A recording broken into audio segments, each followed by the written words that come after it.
नमस्कार दोस्तों, मैं राहुल कुमार। पेपर लीक का मामला फिर से सामने आया। इस बार बहुत बड़ी खबर महाराष्ट्र से है। महाराष्ट्र टेट का एग्जाम 28 जून 2026 को होने वाला था। 27 को मुंबई भिवंडी से एक खबर मिली पुलिस को कि जैसा पेपर आने वाला है टेट 28 जून को महाराष्ट्र टेट का, उसी प्रकार के पेपर बाहर लीक हुआ है। पुलिस जांच में लग गई। इसके बाद भिवंडी से पेपर वैसे ही मिले जो पेपर एग्जाम में फाइनल एग्जाम में आने वाले थे। फिर पुलिस ने आरोपियों को गिरफ्तार किया और फिर महाराष्ट्र टेट एग्जाम को स्थगित कर दिया गया।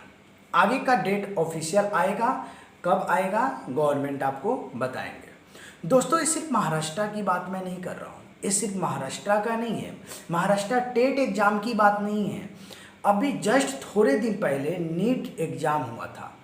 नीट का री एग्जाम इसलिए हुआ था क्योंकि नीट का पेपर लीक बहुत बड़े स्तर पे हुआ था, और इस बार नहीं, इससे पहले भी हुआ था। थोड़े दिन की बात है, एक न्यूज गया नहीं कि दूसरा महाराष्ट्र टेट का आ गया। भारत देश में लगभग सभी एग्जाम में, यूपीएससी छोड़ के लगभग सभी एग्जाम में पेपर लीक का मामला आ ही रहा है। दोस्तों, अभी यहाँ पे सवाल ये आता है कि क्वेश्चन पेपर इतने सुरक्षित बन रहा है, इतने अच्छे तरीके से बन रहा है, तो एग्ज़ाम हॉल में, एग्ज़ाम सेंटर तक सुरक्षित वे में क्यों नहीं जा रहा है? क्यों बार बार क्वेश्चन पेपर लीक होता है और सरकार इस पर कोई ठोस निर्णय लेकर ठोस कानून क्यों नहीं बनाते हैं? दोस्तों, जानते हैं इसमें सबसे बड़ा नुकसान किसका होता है? मिडिल क्लास और सबसे पुअर क्लास जो होते हैं ना, गरीब विद्यार्थी का होता है। वो अपने घर से बाहर निकले होते हैं पढ़ाई के लिए। उनके माता पिता कैसे उनकी परवरिश करते हैं, कैसे मंथली पॉकेट खर्चा देते हैं, कैसे कोचिंग क्लासेस का फीस भरते हैं, ये एक मिडिल क्लास स्टूडेंट ही समझ सकता है। बहुत ऐसे माता पिता होते हैं जो कर्ज लेके अपने बच्चों को पढ़ने के लिए प्रदेश में भेजते हैं।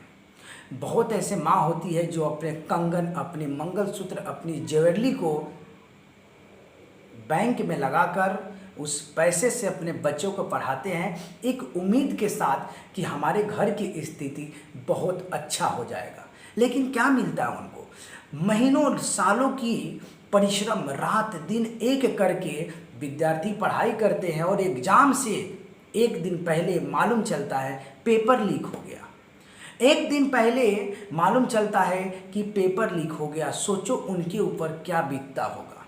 इतना ही नहीं है, एजुकेशन सिस्टम में पेपर लीक के मामले एग्जाम सेंटर भी इतना दूर दिया जाता है, बच्चा परेशान हो जाता है।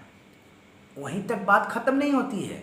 एग्जाम सेंटर पे अगर आप 3 से 4-5 मिनट लेट पहुँचे तो आपका कोई एक्सक्यूजेस नहीं सुना जाएगा। रीजन कितना भी स्ट्रांग हो, एक्सक्यूजेस ही माने जाएंगे और आपको एग्जाम नहीं देने दिया जाएगा। पेपर मामला जो ये लीक का है, बार बार लीकेज होता है यार। इसके ऊपर एक ठोस कानून की ज़रूरत है। डायरेक्ट फांसी। क्या किसी के भविष्य के साथ खिलवाड़ आप कर सकते हैं? अरे, बहुत ऐसे विद्यार्थी हैं जिसका एज क्रॉस हो जाता है, मीन्स लिमिटेशन होती है, एज की लिमिटेशन होती है 32 साल, 34 साल, 35 साल। क्या ज़िंदगी भर एग्जाम ही देता रहेगा? बच्चे डिप्रेशन में जाकर सुसाइड कर लेते हैं। फिर भी बार बार पेपर लीक होता है।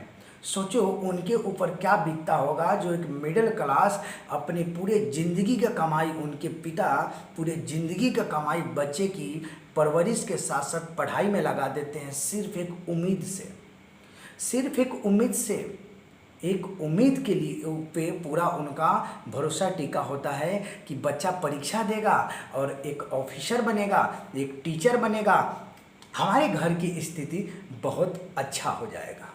दोस्तों, तो टीचर बनने जा रहे थे, समाज का दर्पण होता है शिक्षक जो है समाज का दर्पण होता है। उनके साथ ही एक पेपर लीक करने वाले माफिया ने उनको ही साइड कर दिया।